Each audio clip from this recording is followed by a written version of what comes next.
You're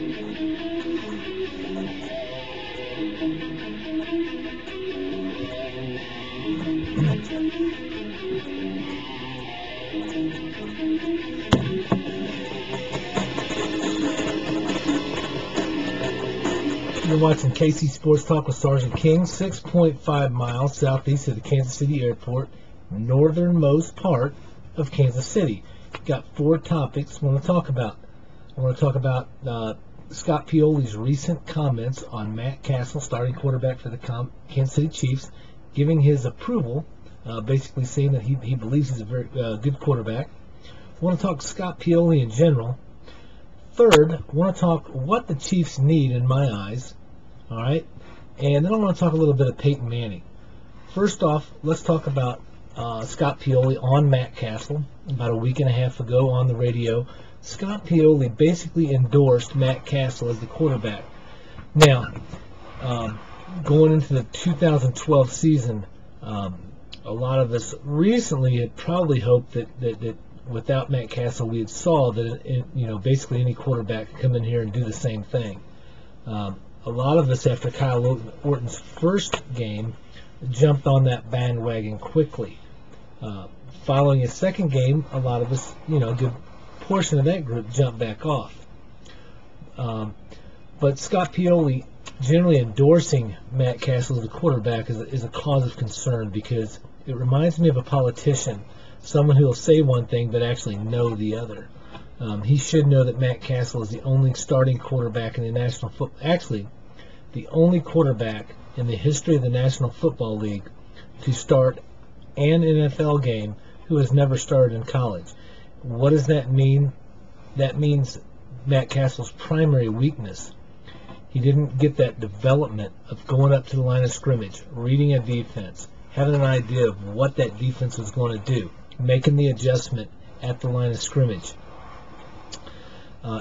I believe that Todd Haley stripped him of that ability in the 2010 season when he pulled him out of the game for a series of plays, knowing his quarterback and knowing that he was trying to do that and was not capable of doing that. All right. Secondly, Matt Cassel is not a fast twitch athlete, meaning he does not have quick muscle movement. All right. For instance, sprinters have fast twitch muscles.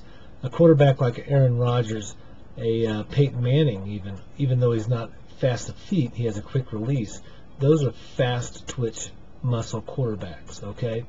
That's the type of athlete you want behind the center. That's the type of athlete you want at any position. Okay. I would compare him a little bit to Ben Roethlisberger as far as physical abilities. However, Ben Roethlisberger went up to the line of scrimmage from high school on through college and into the NFL and developed.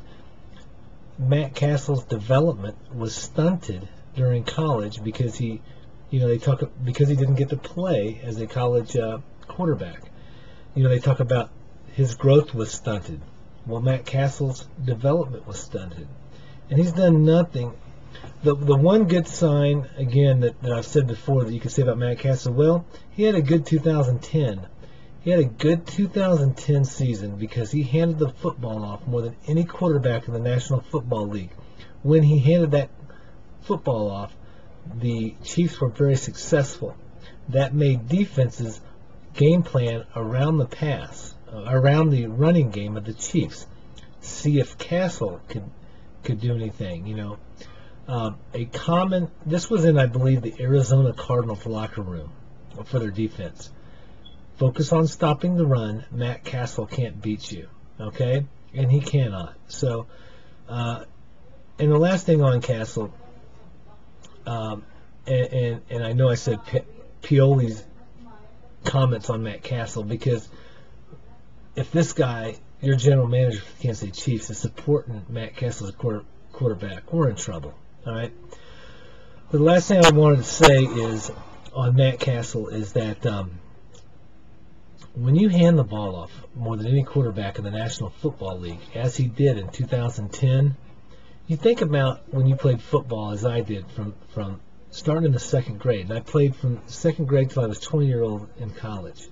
That we didn't throw the ball much in third and fourth grade, hardly ever. All right, up through high school, we didn't throw the ball a whole lot. The Chiefs don't throw the ball a whole lot with Matt Cassel. All right, other NFL teams do.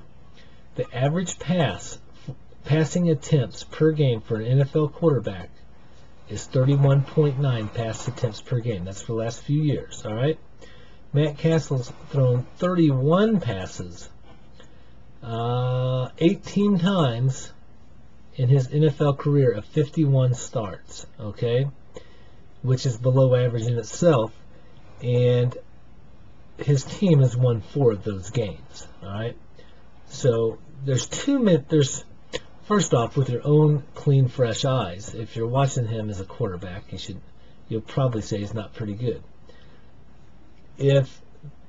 Also statistically speaking, he's not very good. You have to run the ball with Matt Cassel, and that's not the quarterback that's a very important position, okay? Books closed on Matt Cassel in my mind.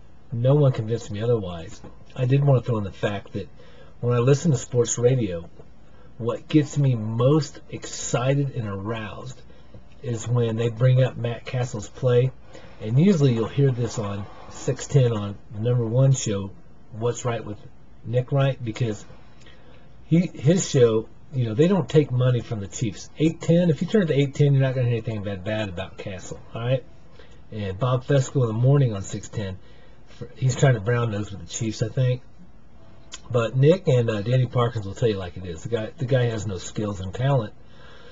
But what gets me really excited and aroused is when they bring this up and they open it up the phone lines, and you actually have human beings who will call in support of Matt Cassel as a quarterback.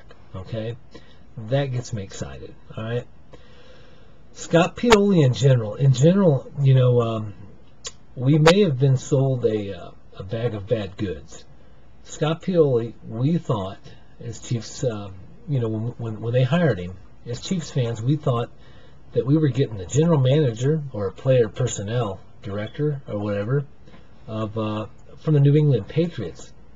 The job title Scott Pioli had should have been like this in New England. This is what it really was: assistant to Bill Belichick. Okay, because Bill Belichick had final say in anything. Okay, he wasn't scouting Scott Pioli. He was just doing contracts and stuff like that, but he didn't do anything without the final approval of Bill Belichick. Okay, and that's not a general manager. Okay, he is a rookie. This is his first job as general manager. He's not an experienced general manager. All right, he wasn't an NFL player. He wasn't an NFL coach. He was a small college player. A few years he was a small college coach, and then someone introduced him to Bill Belichick when he was with the Browns before Bill Belichick was Bill Belichick, and befriended him, and however they worked it out, and he brought him along. But don't for a second think that we got a proven general manager, and that the state of the Chiefs, which I would say right now is not bad, but it's not good, is don't say that any of the faults are anybody else's but Scott Pioli's, all right? Unless you want to throw Clark Hunt in there for having the second lowest, I believe, payroll in the National Football League, all right? I'm ready to move on to what I think the Chiefs need to acquire and to improve on to build upon a potentially, when I say successful, I mean going into the playoffs and being able to win a game. You can go into the playoffs and lose a game first round. You're not a legit bona fide playoff contender when that's what you do, is go in the first round and lose. But I think the Chiefs could use an upgrade at the offensive line, and I think that and quarterback should be their central focus. Stats are showing that when the Chiefs run to the right side, they're having limited success compared to running it to the left side. Statistics, I don't have the stats in front of me, but the last time I checked, they were slightly worse than average in protecting their quarterback, okay, as far as sacks allowed. So that's an issue there. All right, but offensive line is definitely got to get better, and quarterback must improve, and it's not going to improve with Matt Cassel. Also, I think we need to find one more running back.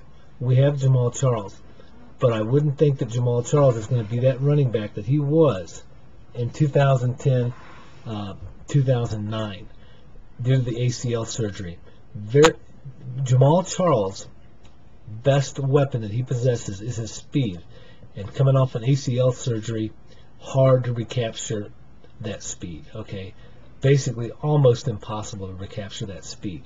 Okay, so I think we need to find us another solid running back, and that should give us that running game that we need to be successful. Last thing I want to talk about is Peyton Manning.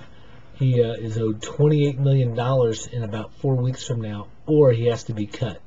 Okay, in order for the Colts to retain him, they would have to pay that $28 million. If they retain him, that's a bonus. That's part of his contract that he's under. If he's on the roster, I believe it's like March 4th, that he's due a $28 million bonus. So even to trade him, they would have to sign him or keep him on their roster and pay him that $28 million. Now, are other teams willing to give him $28 million for, or pay his salary for a trade? Let me back up. If I'm not mistaken, I really don't want to talk contract, because now that I think about it, that's just a bonus. Okay, that's not his yearly salary. So let's go ahead and just say that there's a very good chance that Peyton Manning is going to be a free agent and be able to select his team. Why would he go to Kansas City? I will tell you why I think he should go to Kansas City. First off, I'm a Chiefs fan, but if they were willing to upgrade the offensive line, he may have, with or without an upgrade, a pretty good running game if they can add one more running back. But also, he has 3 very good receivers out there: Steve Preston, John Baldwin, and Dwayne Bowe. I don't think there's very many 3 receiver sets out there that you can say are hands down better than that group. From what I see, that's a very good group. So the Manning situation is going to play out however it does. It's wishful thinking right now, but at some point he's going to be playing again in the National Football League, and nothing would make me happier than seeing him playing for the Kansas City Chiefs. For now, it's time to go to bed. Tomorrow's Friday, my busiest day of the week. I've got to go. Y'all have a good one.